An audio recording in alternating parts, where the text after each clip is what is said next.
بسم اللہ الرحمن الرحیم، السلام علیکم، میں ہوں نائلہ بھٹی۔ نظر ڈالتے ہیں آج کی اہم خبر پر۔ نارتھ ویسٹ برطانیہ سے سینیر صحافی ابرار حسین کی رپورٹ کے مطابق برطانیہ میں 4 جولائی کو ہونے والے عام انتخابات کے حوالے سے تیاریاں زور و شور سے جاری ہیں۔ برطانیہ کی تینوں بڑی پارٹیوں کے علاوہ ورکر پارٹی بھی سیاسی میدان میں ہے اور تمام پارٹیوں کے امیدوار اپنے حلقے انتخاب میں کمپین جاری رکھے ہوئے ہیں اور اپنی جیت کے لیے لوگوں سے وعدے وعید کرتے نظر آ رہے ہیں۔ Yeah, my election it's come very early. We were expecting the election to be in October. Lekin elections come a bit early.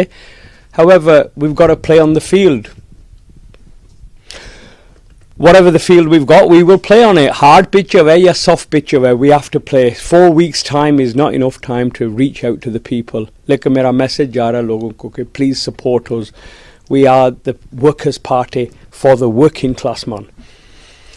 What about 2 candidates in front of you? What do you think about it? Yeah, it's been a Labour seat. This has been a Labour seat for over 40 years.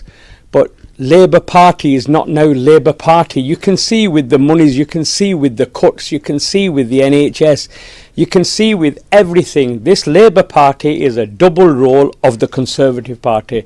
We are the Workers' Party. We are for the working man. We're going to get investment in the town for the people. Subscribe and keep watching ABN News International.